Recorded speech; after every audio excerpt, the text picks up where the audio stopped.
Hi, it's Chef and Builder Janie Pendleton, and this week is our Crock-Pot Series week. We're gonna do our family's favorite mac and cheese. You heard me, mac and cheese. But this isn't just any mac and cheese, okay? This isn't just any Crock-Pot mac and cheese. I'm gonna be putting diced ham in ours. So we're gonna start out with a bit of boiling salted water here. Just a little bit of salt. And this is gonna be our salt for our pasta. We're gonna actually get that salt flavor in our pasta. Now you don't have to pre-cook the pasta, but if you don't, that means you're gonna have to refrigerate this in the milk overnight. So with our pasta pot, what we're gonna do is we're just gonna take some of this butter flavored Crisco, it's my favorite, and we're just going to do this right here. Now some people like that burntness on their mac and cheese during stirring, and if you really like that, you're still gonna get a little bit of it. But this right here does make the pot a lot easier for cleanup. And people asked if to see inside my cabinet.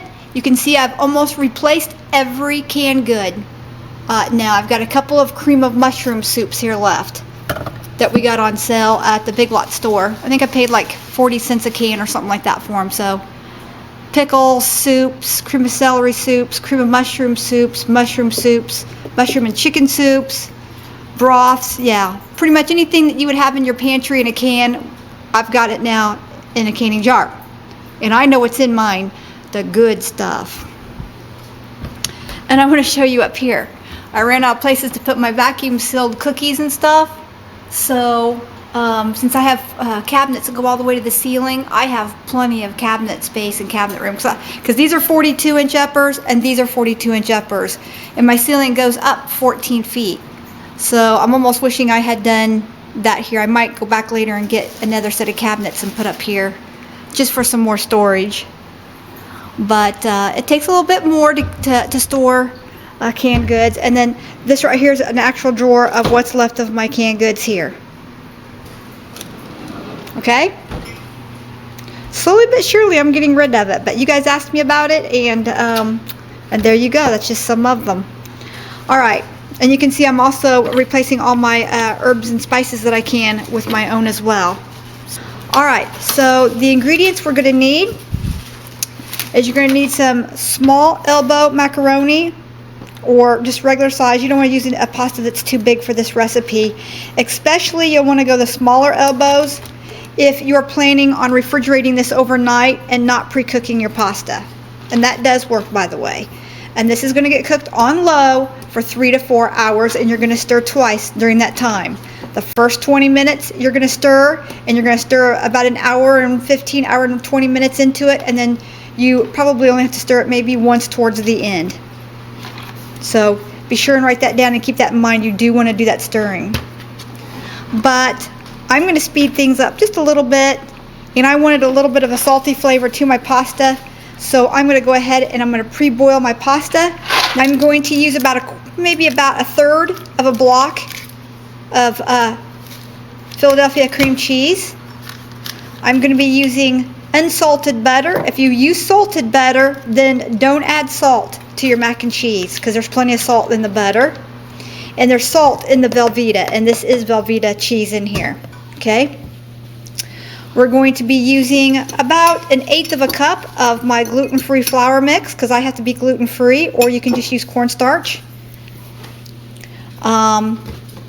Here is my whipping cream. I'm going to add a little bit of whipping cream and a little bit of lactose-free milk. So whatever you use for milks, anything goes as far as that goes. I like mine a little creamier tasting, so I'm going for the heavy whipping cream. So it'll probably be about 16 ounces, maybe a little bit more altogether of the milks, of liquids. And then here I have my home dehydrated cheddar powder, and I will be using a couple of tablespoons of that.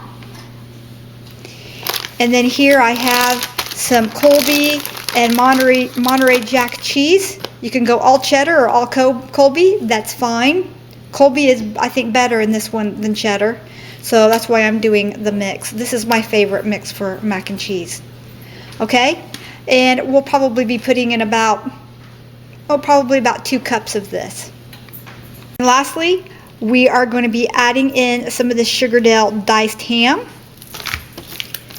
And we'll be adding probably about 1.5 cups to 2 cups of it. You know, don't want meat in it, then go ahead and omit that step. I, however, love the ham, the diced ham in it. And it's a small ham, so it cooks really nicely. You can use a ham steak and dice it a little bigger. All right, our pasta has, I went ahead and added another couple of minutes onto it just because I had this on such a slow simmer. So probably 8 or 9 minutes is probably better than the 7 as far as getting it where I need it to be to drain it. Rinse our pasta really well. There's something in pasta that has to be rinsed after you cook it. We're not stopping the cooking process, we're actually just rinsing it in hot water, okay? I'm going to take this over, and I'm going to put this down inside our greased crock pot right there. Okay. I didn't do the whole full box because it's just my husband and I, so I did about 3/4 of the box. You can add this in whatever order you like. It does not matter to me. The first thing that I'm going to do is I'm actually going to add the milk first with this 1/8 of a cup of my gluten-free flour. Like I said, this is my lactose-free milk. Make this nice and frothy. You want to make sure you blend this in really well. We want no lumps in that flour. And you can omit the flour if you don't have any cornstarch or gluten-free flour, that's fine. Or you can add regular flour. I just think cornstarch or this gluten-free flour does the best. And you can go right there in that corner right there, and I will post my how to make my gluten-free flour mix.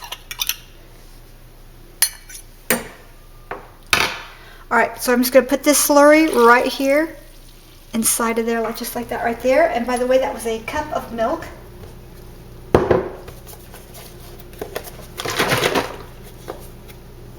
Now you can either add a can. Oh, do I have any? Here. Now you can either add a can of Carnation evaporated milk at this point right now, and use your food storage if you had to. But I really like the taste of this heavy whipping cream, and this is about 3/4 of a cup of heavy whipping cream.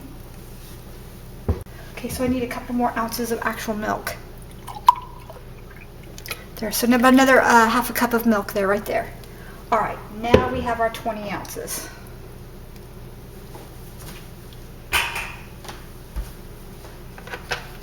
Okay, we're just gonna stir that. Now at this point, you can go ahead and turn your crock pot on. That's fine. We can get it heated up here. We're going to turn it to warm. Okay. Now what we're going to do is we're going to add a little bit of salt. Now remember, the Velveeta cheese has salt.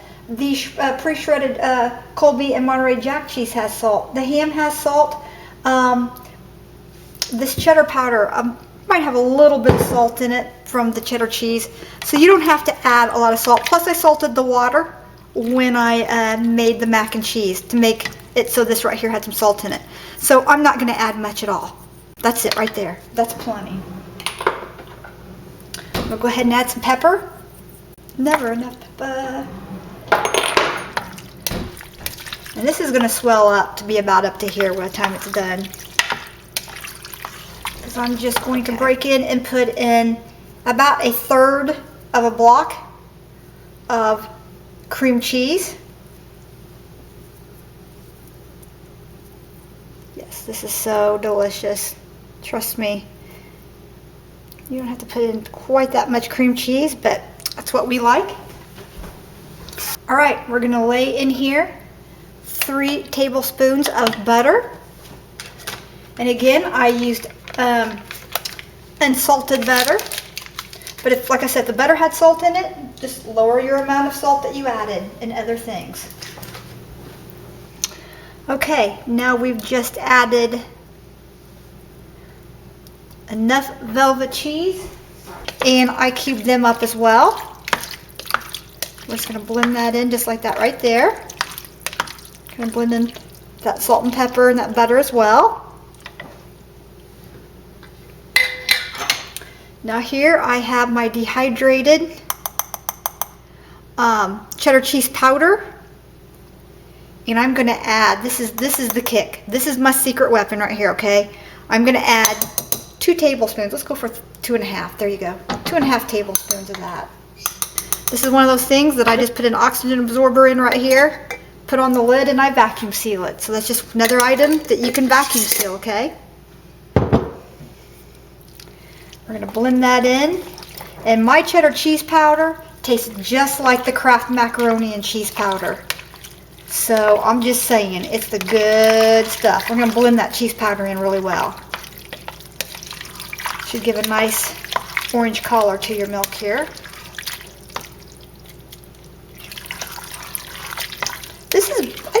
I like baked mac and cheese.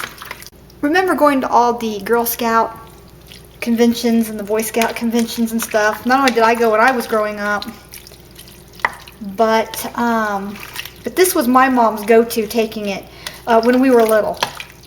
But when I got older, I would take the macaroni and cheese dish as well to all the Girl Scout and Boy Scout functions. The brownies, remember being in brownies? I don't even know if they have brownies anymore, but see that nice coloring now on our milk there? That's just a start. And you can put as much cream cheese, or you can even eliminate that if you want to. I really like it in there. Trust me, it gives it a bang. Now I'm going to add in here about 2 cups of this Monterey Colby and Monterey Jack cheese. We're going to blend that in next.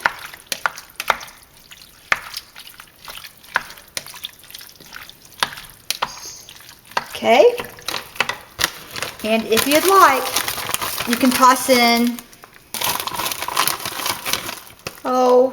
about 3/4 of a cup to a cup. I'm going for the cup. Can't get it out of here. Well, there you go. That's about 1.5 cups right there. That's about 1.5 cups. I like the diced ham. And I'm adding that in because this is going to be our actual supper. If you add in the meat, you don't have to make anything else for supper.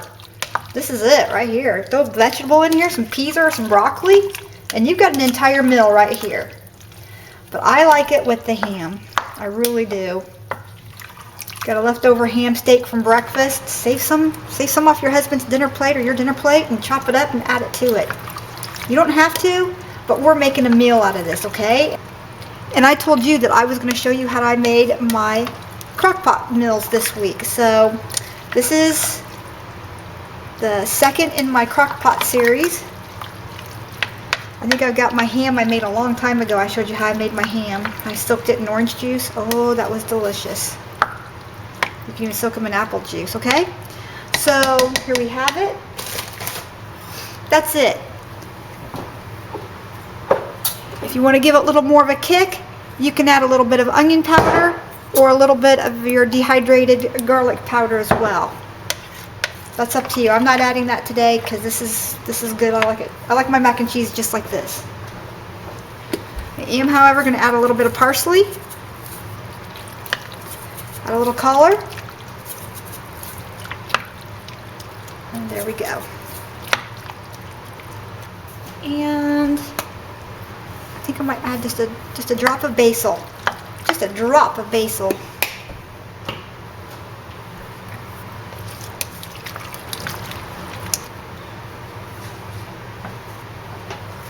This makes it easier to clean if I kind of clean off the sides a little bit. There we go. Okay, we're going to put this on. We've got this set to low. This is going to go for about 3.5 to 4 hours. And we're going to stir this at about the first 20, 25, 30 minutes into this. We're going to stir this, and that's very important. That first stirring is very important, and or else you'll get that black stuff all over it. And although that tastes okay in the end, I don't like it. I don't like a burnt taste to my mac and cheese, so you don't want that right up front. All right, so we'll be back here in about 1/2 hour. Okay, we've stirred this once before. We're 2 hours into this, and see how that's kind of starting to stick to the sides.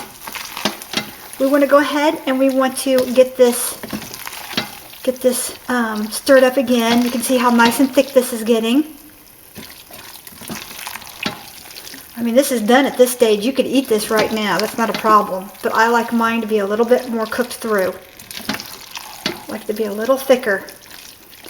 See? Yeah, it's not quite cooked through there yet. This is why you gotta kind of stir it and keep it from burning on the bottom, because now it starts to get thicker again, and it has a tendency to want to burn on the bottom and get these chunks of dark stuff on there. That is so good. Okay. We just got this on low. And you can see that that's working. And we'll be back here in an hour and we'll dish this up. Okay, so here's that mac and cheese in the crock pot mac and cheese with the ham. Let's see what John thinks of it. Cheesy. Cheesy? Very good. It's got ham, cheese, macaroni. It's very good. Very good. So what would you score that out of macaroni and cheeses though? Because I mean, the one we make in the oven for Thanksgiving, that was pretty good. I like this too. I mean, it tastes different, doesn't wants it? me to give it a 10, but I like it. Oh, no one wants you to give it a 10. You can give it a 10. Give it whatever you want. What would you grade it? 9, 10, what? I like a 10. You'd give it a 10? It's very good. Okay, well, good. Mm-hmm. Yeah. I like the ham in it. Mm.